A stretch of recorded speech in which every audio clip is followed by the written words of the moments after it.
Alors, les soft skills, donc, ou compétences comportementales, sont donc en regard en fait, de ce qu'on appelle les savoir-faire, donc les hard skills. Ce sont toutes les compétences transversales qui vont venir sublimer en fait, les savoir-faire. On peut parler par exemple de créativité, d'autonomie, de flexibilité, de pensée critique, d'adaptabilité. Elles sont très nombreuses. Pour faire simple, c'est ce qu'on appelle des compétences humaines, des compétences transversales, des compétences qui sont liées à moi, c'est-à-dire ma confiance en moi, ma capacité réflexive, ma curiosité, et les compétences que je peux avoir dans la communication interpersonnelle, c'est-à-dire comprendre ma place, mais aussi comprendre la place de l'autre, et comprendre comment je dois communiquer et prendre en compte finalement nos interactions. On va avoir besoin de personnes qui vont interagir avec les autres. On parle de co-développement, de coopération, de collaboration. Et donc on est bien dans tout ce qui va être favorable à l'interaction à l'autre. Donc on parlait d'ouverture d'esprit, d'empathie, d'écoute, de curiosité. Nos valeurs, c'est l'agilité, l'inclusion et la responsabilité. Et donc en face de chacune de ces valeurs, on attend des soft skills qui sont par exemple l'ouverture au changement, la capacité à s'adapter, l'entrepreneuriat, l'ouverture aux autres et aux différences, et puis la responsabilité vis-à-vis de l'environnement dans lequel on vit aujourd'hui et de l'écosystème avec lequel on travaille. C'est très important de développer ces soft skills lorsqu'on est élève et tout au long de sa vie, je dirais. C'est principalement pour bien exprimer ses savoir-faire et être en capacité justement de travailler collectivement, de co-créer, de co-développer avec des équipes, des personnes, dans un écosystème donné. Les soft skills aujourd'hui sont complémentaires des formations universitaires, c'est-à-dire que la plupart de nos formations sont concentrées sur ce qu'on appelle le cœur de métier, donc ça va être des connaissances et éventuellement et des savoir-faire. Sauf que pour rentrer dans le monde de l'entreprise, il va falloir également être capable de verbaliser tous ces apprentissages et de comprendre également les codes en vigueur et les valeurs de l'entreprise pour pouvoir communiquer de manière à être bien compris.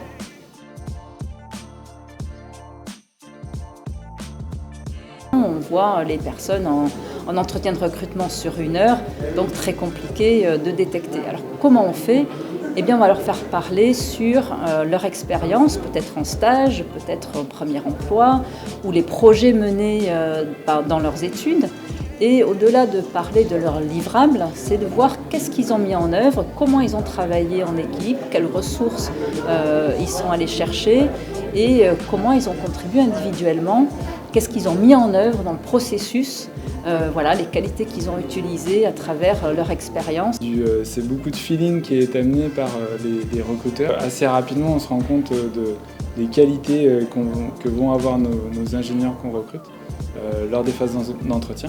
Et puis ensuite, une fois qu'on les intègre, nos ingénieurs chez Alstom, on a tout un programme finalement d'intégration qui existe autour des hard skills et puis également des soft skills, puisqu'on va être amené à faire travailler nos ingénieurs directement en équipe. On va être amené à leur faire suivre des formations, alors des formations techniques mais également des formations comportementales. Et puis ensuite, au fil de l'évolution de leur carrière, on va leur donner des missions transverses qui vont leur permettre de gérer par exemple des actions comme je peux le faire dans le cadre des relations écoles, d'aller parler d'Alstom dans l'université ou l'école dont ils sont issus pour être capable de faire de la promotion, de donner une bonne image d'Alstom et une bonne image d'eux-mêmes. Je vais prendre l'exemple de l'IUT Nord-One. Il y a 2 dispositifs principaux sur le développement des soft skills. Alors il y a un qui est lié à la réforme en cours où on est passé à l'approche par compétences, où nos étudiants sont très orientés sur la pratique et systématiquement on va inclure ce qu'on appelle des pauses réflexives, c'est-à-dire un moment où on va aider l'étudiant à mettre des mots sur ce qu'il a appris et à mettre des mots aussi sur comment il a vécu son expérience et finalement quels soft skills il a pu développer. L'autre, c'est un projet qui s'appelle Campus des entrepreneurs, où on accompagne depuis 2012 des étudiants à réellement créer leur entreprise dans le cadre des projets tutorés. Ça veut dire trouver une idée, ça veut dire trouver de l'argent, trouver des fournisseurs, trouver des clients, assurer la gestion quotidienne. Donc c'est des projets qui se passent beaucoup en dehors de l'université et ce qui impose d'aider les étudiants à sortir de cette expérience pour être capable d'avoir le niveau d'abstraction nécessaire pour verbaliser ces compétences et en particulier les soft skills qui ont été développés. Assaisie, ce qui a été vraiment mis en place depuis quelques années, maintenant, ce sont ce qu'on appelle les pédagogies actives par projet. L'idée, en fait, c'est de positionner en fait, les enseignements sous forme de mode projet, où les élèves vont être regroupés sur un groupe de 5, 4, 5 élèves, ça dépend un peu des projets, sur une temporalité qui est de l'ordre de 5 semaines en général, où ils vont du coup être confrontés ensemble à la résolution d'un problème et donc du coup l'acquisition de connaissances. Au moment de réalisation de ce projet, ceux-ci sont tutorés par une personne qu'on appelle le tuteur, qui a vraiment un véritable rôle de coach et qui va venir donc accompagner ces groupes d'élèves pour justement réaliser leur projet. Et au cours des échanges, des discussions, de la construction du projet, les élèves effectivement adoptent certains comportements ou font face à certaines difficultés qui révèlent en fait justement quelques potentiellement des lacunes au niveau des soft skills. Et donc le tuteur va venir en fait les accompagner, leur faire prendre conscience de ces lacunes pour qu'ils puissent travailler et développer celles-ci. L'acquisition des soft skills, de toute façon, ça nécessite une expérience. L'expérience peut être un projet, une simulation, donc quelque chose qui va rester dans les murs de l'université. Personnellement, je préfère largement des situations qu'on appelle authentiques, c'est-à-dire qu'on va leur demander d'aller agir dans l'environnement réel, avec de réels partenaires d'affaires. Et c'est là où ils vont pouvoir comprendre le mode de fonctionnement, comprendre les interactions, comprendre la culture, comprendre les codes.